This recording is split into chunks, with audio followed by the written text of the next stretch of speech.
Hey guys, sebchoof here. I wanted to express my opinion based on my sad lifetime playing this game and to get some people angry by making a class tier list. Before you denounce this video as just another tier list by some shitty player, I've proven to show I know at least the basics of this game.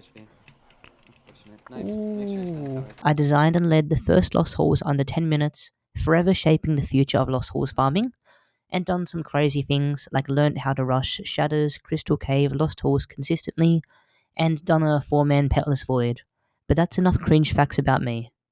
It's time to make you rage. Warning, disclaimer. This list ranks classes in the order of speed that they obtain loot, and as an endgame class tier list, it assumes players of the class to be able to play the classes perfectly, have a high magic heal from your pet, and have all relevant items available.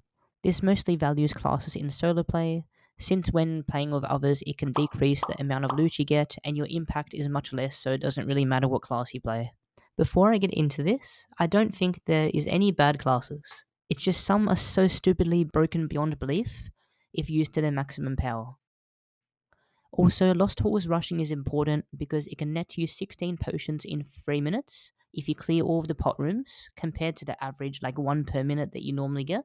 It can also get you some sick whites, so the class's ability to extract full value from a sentry that spawns in the realm should be important. Damage, but much more so speed, has a strong impact on the rate you gain loot and the placings on this tier list. So classes as fat and slow as me will generally be lower in the list. There are also the amount of debuffs and buffs a class can apply, which allows to do more crazy things instead of being a potato. Remember, this is my opinion, so don't hate me too much. Let's get straight into class number 15. Knight. You failed! I already know I've triggered some people, but I think Knight is very well deserved to be the last on this list. Firstly, Knight has an ability that is supposed to stun, however it does not work against most enemies that would be great to stun. Like for example, if you try to rush through a golem room in the Lost Halls and you get caught out because of your poor speed, the golems will laugh at you before they touch you in all of the wrong places to your death. The damage for shields is never amazing, and it's only decent when you stand directly on the enemy and hit all shots. Relatively to other classes, it seems like it does a lot less damage per mana you spend, and it really feels like it should do more. You have to stand directly on the enemies to deal full damage. Knight does have a slow option, but it's as short range as the other shields, and Ogma in solo play only results to at most a 20% damage bonus depending on the enemy's defense if you swap from Colo to Pixie, and you also have much shorter range. The benefit of Knight is he is a tanky fat man, but again survivability isn't too important when squishier classes higher on the list can outrun him safely and deal more damage. Coming in very closely on the list, Huntress. Now let me explain myself before you try to hurt me. I agree, Huntress does insane damage. She can berserk, healing, slow, and paralyze. So why would I put her this low? Unfortunately, this game does not put you directly in a boss fight straight away all the time. You have to clear or run past enemies just to get to the bosses that drop the loot. But this slug of a class does such a poor job at doing that quickly and safely that the time that you saved at the boss fight from the Huntress's insane DPS is not worth the effort and time spent getting there. All of the abilities are tough to use because of the delay, so when you want an instant acting ability, because that's what you want when you're rushing, you can only wish you were playing a better class. Ring of Decade. Number 13 on the list is Wizard. Wizard is a glass cannon just like Huntress, however it suffers from the same problems where he just lacks the ability to rush. Wizard's best option is rushing with a cult staff to shoot chasing enemies, in most cases. However, since it's such a slow potato, enemies in front are a huge threat, while other classes can rush past before they shoot with the same weapon and vaporize them. Wizard would be amazing if you always have someone available for you in the dungeons where you can teleport, but you run the risk of a third person coming and taking your soulbound potentially, since most dungeons limit it to 2 people per boss. Next class coming in super close is Samurai. Samurai has a mixture of the strengths between the last classes. He's kinda tanky compared to most classes, and he can do a lot of damage with his ability. However, no katana is consistently good for damage, and his rushing speed is not great at all. And he's limited to just his slow to making his rushes safer. Granted, Voidblade is an insanely underrated item for rushing. You can lay it down and run past enemies where they just run into it and die, but it suffers from the same problem where the speed is so slow that enemies in front can be a bit dangerous compared to if you were playing other classes that are faster. Voidblade easily pushes him up 3 places from number 15 to here, but it's not enough to bring him from being the top class in the D tier. So that was the D tier. Basically, they were all classes that are not so great at rushing. Next in the C tier, at number 11, is Necromancer. Now this is one of the classes that people are going to be surprised to see up here. Necromancer definitely doesn't do as much damage as previous classes, however I still believe it's underrated, because this class has the ability to curse enemies and provide damaging to itself. It also has Cult Staff, which is the highest damaging weapon in the game, that's realistic to use at least. Also, Necro can heal itself and slow enemies while rushing. So unlike the previous classes, this is the first class to be well-rounded enough to rush consistently and still deal good damage, though it's still not a good enough class to be consistent at holes rushing though. Maybe the next one? At number 10? Nope, it's Sorcerer. Sorcerer is kinda unique to the other classes. It's slightly faster than the previous classes because it's got 60 speed while most of the previous ones had 50. However, what makes a Sorcerer special compared to the other classes, and what can make this class better at rushing, is that with the Scepter, with specific builds, it only takes a press of the button or two to completely clear rooms, and even enemies that you can't see. Alternatively, if the enemies are too high HP or you prefer to do this for other reasons, you can also slow all of those enemies that you would have either damaged, which sometimes can make it easier to run past. Then when he does get to the boss, he does great damage. Maybe not as good as Huntress or Wizard, but at least he gets there faster and more consistently. That's why I think he's a better class. Then at number 9 we have Assassin. Probably another class that people are surprised at making it up this high on the list. Assassin has been historically controversial for his unusable crappy ability. He's gotten changes and buffs though that have made him less hateable. He is the fastest class mentioned so far with 75 speed, and he still does great damage with his abilities. So maybe give this guy a chance next time you're choosing your next class. No way he's the worst anymore. Maybe in the future, in the beginning class tier list that I make, be sure to subscribe to get notified when that comes out, by the way. He'll be heaps lower again. The next class at number 8 is Rogue. Being the only class in the B tier, Rogue, just like the Assassin, cops a 75 speed, making him a fast boy. He also has a beautiful item called the Planewalker. This item easily pushes him up at least 4 places on my list. It allows you to teleport your cursor. This is such a big deal because not only does it allow you to save a lot of time by jumping over walls, but it also allows you to get out of more checkmate situations. So for example, if someone is dragging on you or you get checkmated because of bad enemy spawns and you would otherwise Nexus, this sexy item has your back. One click of a button and you're in safety, out of danger. He also has invisibility, which makes him the first class on this list that allows for almost brainless rushing in most dungeons. However, when you do get to the boss, Rogue suffers from poor damage. Unlike all the previous classes, he lacks a spammable ability to make the most out of his mana regen, and he does have the ability to gain damaging, but it does have a cooldown and it does require you to be slowed, which can make it unusable in some situations. The day this class gets an ability where you can change mana into damage, like just spam your ability, is the day that he will get a massive power spike. For now, he is alone in the B tier. Now, the first class in the A tier, Paladin. On the 7th of our list, we have this Holy Slug. Paladin has the same problem as the lowest 4 classes on this list in the D tier, where they're just too slow. However, Paladin has a stupidly strong ability if you have a good pet. Blindly spam space like an idiot and you'll have survivability like never before. I know I said it's really important to be fast, and this class definitely lacks it, but because he rushes so consistently because of his insane heals, he gets a forgiveness kiss from me. He also does great in damage since he's a sword class and he can give himself the damaging buff. As an added bonus, you can also use the old pixie seal to slow enemies and also to get high. How the fuck is this guy not first place? This is another class that would get a disgusting power spike if he got an ability where you can convert mana into damage, but thank God that power creep isn't in the game yet. Here's a class, though, that does have that and much, much more. Priest. Now, when pets were first released, this was a disgustingly weak class, and I'm sure some of you guys are punching the screen and would still argue that it is still a disgustingly weak class. However, Priest is a changed man. His damage isn't trash anymore because of the newly released items. if you use them properly. And he's the class in the game with the most tools. Can you guess how many self buffs and enemy debuffs he has? Before I mention them, choose a number. Here we go. 1, he can curse. 2, he can purify. 3, he can heal. 4, he gets healing. 5, he can get armored. 6, he can get speedy. He can convert mana into damage. 8, he can boost his own attack. 9, he can boost his own dex. 9 things that the priest can do. Wizard only has one of those things. Okay, healing is pretty trash, so you can cross that off the list. But since the tomes lack a cooldown, depending on what you want to do, you can use different tome combinations to be stupidly powerful in different ways. Do you want to do more damage with your weapon with a longer range? Using the attack and dex boosting tomes will do that for you. Do you want permanent speedy and armored and still be able to purify yourself if you get paralyzed, petrified, or confused? You can do that. How is that even fair? Also, you know another big deal about Priest and him appearing on the list at this stage?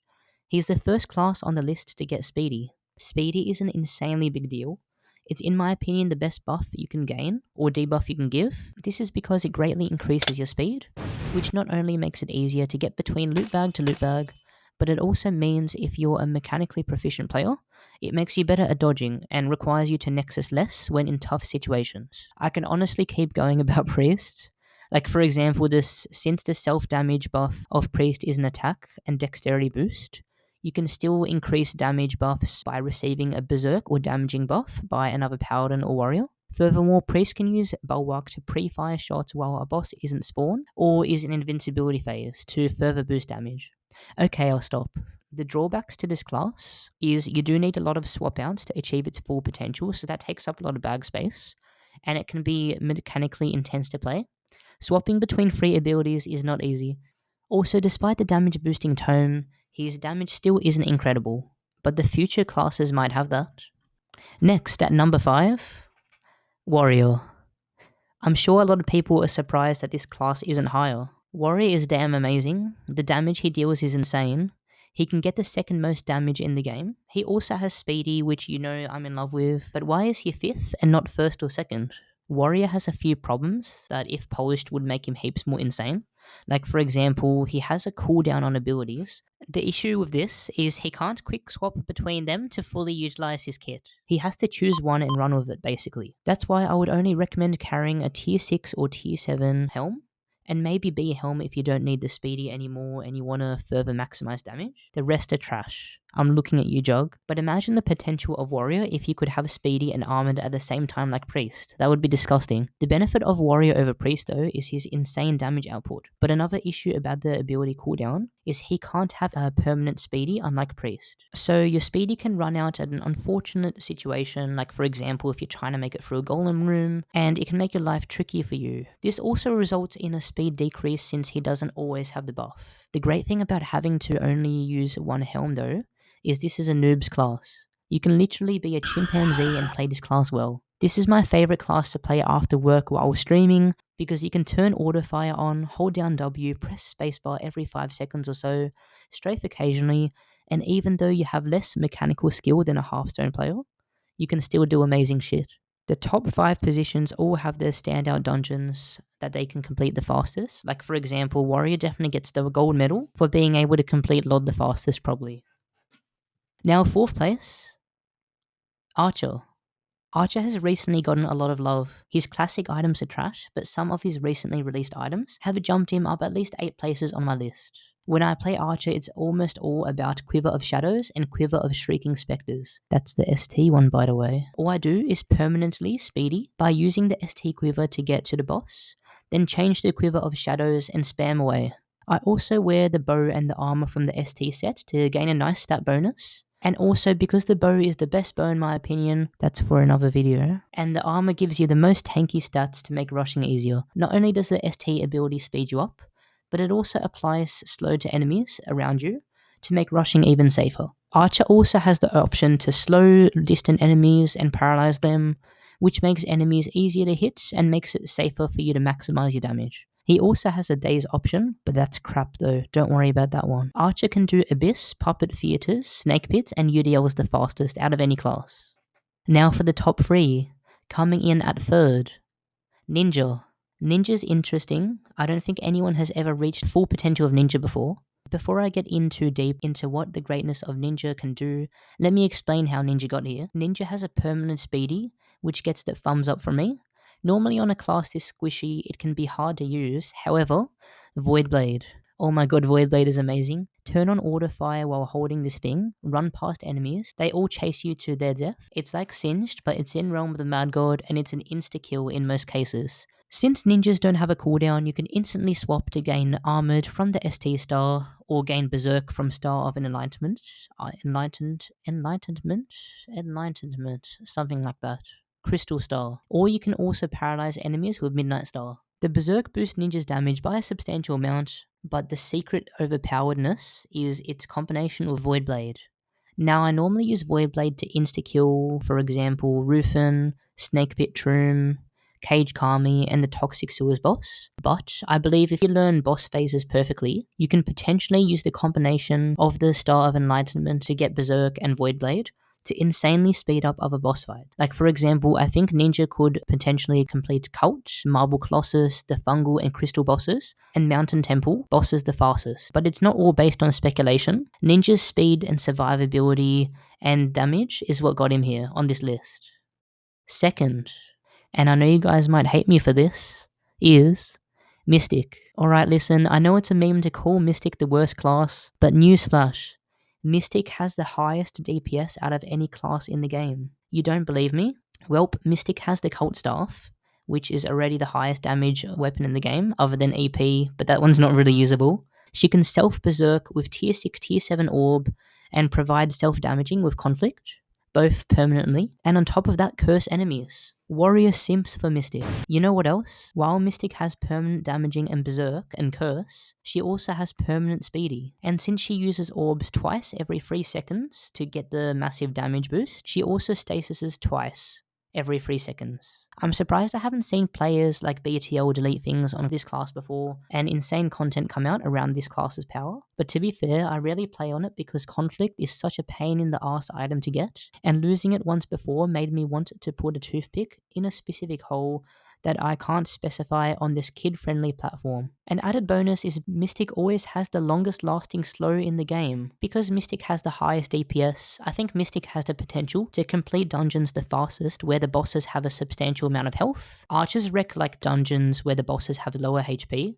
but honestly, I'm still not sure, but Mystic could be first on this list. I haven't been able to test it as much as I want to, so make sure to follow my YouTube because I might just do so. After a week of recording this, a guildie of mine named Farms used Mystic to get the first under 10-minute Shadow solo.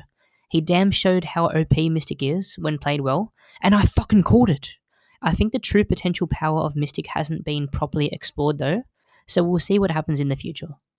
But for now, who's my first place? Who's missing? Trickster. Number 1, Trickster. Man, Trickster is amazing. I don't know where I would be without this class's existence. Trickster is just so flexible and fun. Your potential is as far as the horizon. The thing about Trickster is, with enough skill, there is no excuse for not being able to finish rushing a dungeon, or complete any boss. It's the only class where you don't run into dead ends, because with enough planning and mechanics, point A to point B is always possible, unlike with other classes, because they can get checkmated. Trickster is also the fastest class in the game, not only because of tiles per second, which he is the fastest in that case, but Trickster doesn't have to worry about going around walls or enemies. You can just fly blissfully, collecting loot left and right. Sure, Trickster lacks DPS compared to other highly ranked classes on this list, but the amazing consistency of this class makes me simp for her. She is my queen. Mystic does flog her in damage, but because of Trickster's awesome ability, there's no excuse for filling your whole inventory with pots every time you find a sentry in the realm and enter the Lost Halls. She can also spawn and kill events in the realm the fastest, and who else can do a sprite world in under 5 seconds? But the question is, where is Bard going to place? In the future, I'm going to make an extremely detailed guide on how to play each class like a pro. If that kind of content would tickle you in the right places, make sure to subscribe to my YouTube channel. I love you all and I hope to see you in my live stream. It also has the new Perennial Cranium, which allows for pre-stacking of damage to utilize potential mana regen before enemy spawn and during enemy invincibility phases. Until somehow you can find slightly different frame of mind, right here in my arms, away from all